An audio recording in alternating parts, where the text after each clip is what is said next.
tailors your resume to jobs. It will soon be an agent that people will be able to access. So I have a resume I'm tailoring today, and the first thing you do is type start. Well, it'll ask you to type start again. And the first thing it'll do is ask you for the job posting. So with the job posting, you want to select only items that are actually related to your duties, your responsibilities, things like that. Anything that's about the culture of the workplace, basically this paragraph that I did not highlight, you do not need. So I'm going to copy that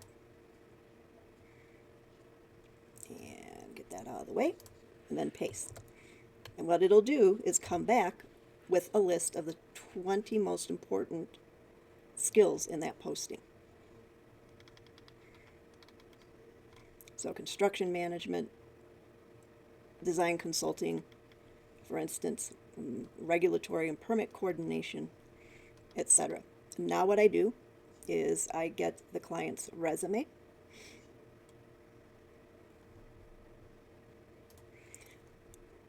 Okay, so the next step is the client's resume. I won't be showing you the full resume, simply for the client's privacy.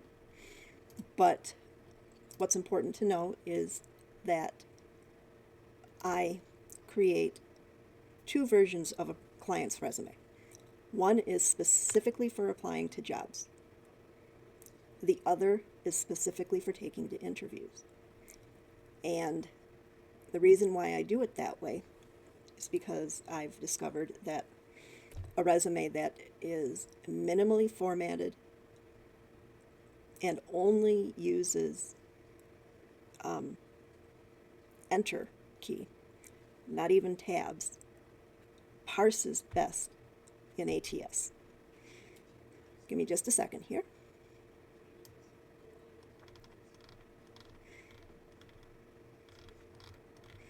So I'll be selecting everything except the client's contact information. Copy that, and I paste it in.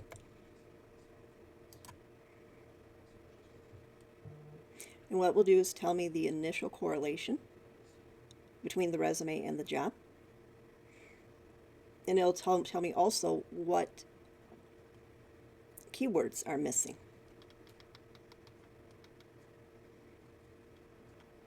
So right now it's a 75% correlation.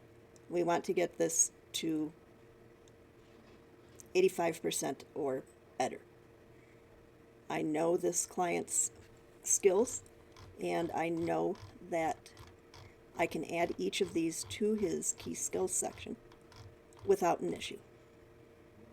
So I'll do that right now.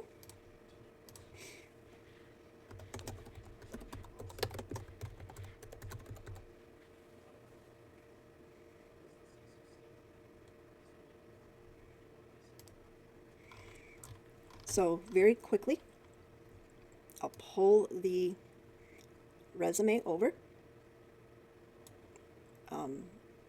hide the client's information, and show you each of these yellow highlighted words are what I added to the key skills section.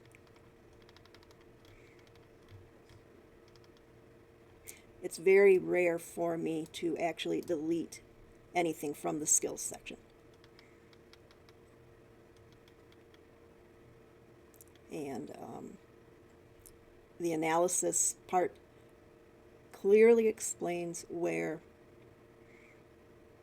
the client's resume already has the required skills, as well as an analysis of direct experience. And it also shows indirect experience as well. and suggests what to do in terms of making it more obvious. And usually that ties to putting the exact word in the skills section and not so much a rewrite of any portion of the resume.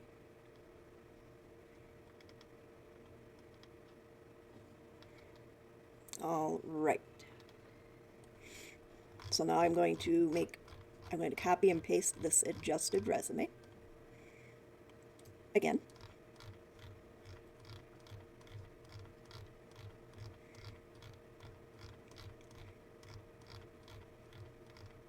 Do this copying.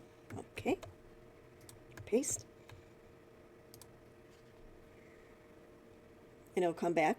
It should be significantly improved in the correlation.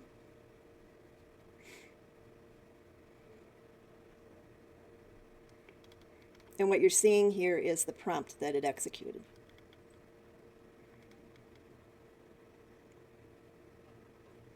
Okay, so it's suggesting some bullet points, which I will consider, like navigating municipal project frameworks and regulatory standards.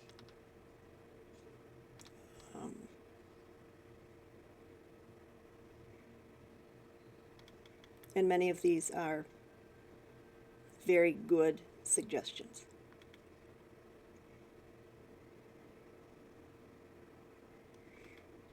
And it's now 100% correlated. It will be even stronger after I add these bullets. Okay, so I have put the suggestions into the client's resume. I also have the client's professional bio and added some phrases from that biography into the resume as well. So I'm going to give the tool the resume one more time. Bear with me just a sec.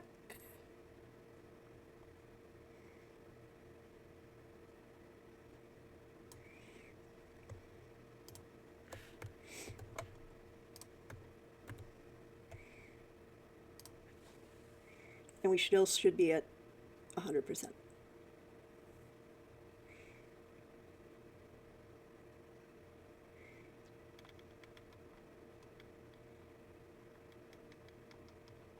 Okay, now I'm going to provide the master cover letter, and the tool will combine the resume and the cover letter to tailor it to the job. Something extremely important to know, and I can't stress this enough. What this tool provides is rough content.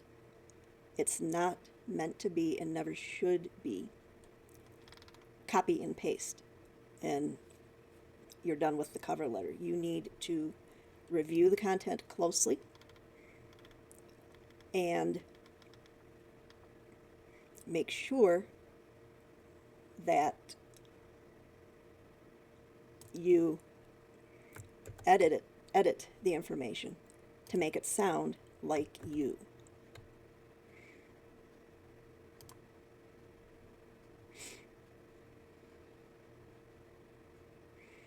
And another thing to point out, the client gave me the posting directly from the employer's website. One thing that this tool does is finds the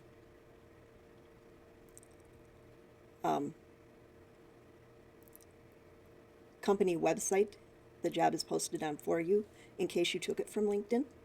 And it also provides you with the names of 3 people who are most likely to be the hiring managers, along with their emails. And that is a very important part of my process, namely that as soon as you apply to a job, you email a copy of your interview resume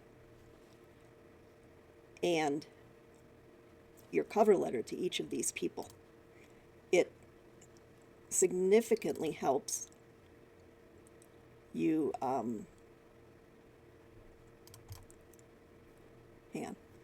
significantly helps you increase the chance that you will get an interview. And that may well sound unorthodox to you. You may have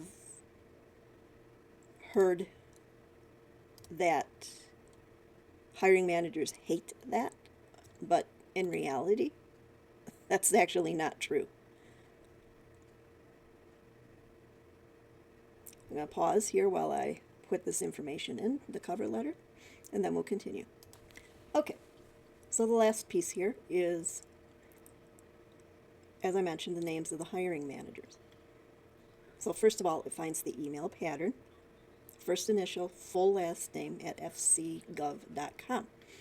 And then it further tells you who you would most likely be reporting to, that person's boss, and an adjacent peer. So you have the email pattern and you have the names.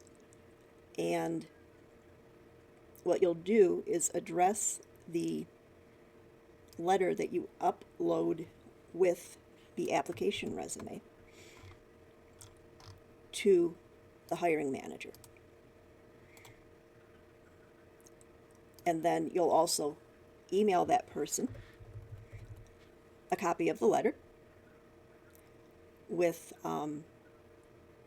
your interview resume, and I'll show you what that looks like. Then you'll also email a separately addressed copy of the letter to these two people. That covers your bases, just in case, say, Ken doesn't open the email for some reason, or is, say, on vacation. His boss or adjacent peer might see it instead.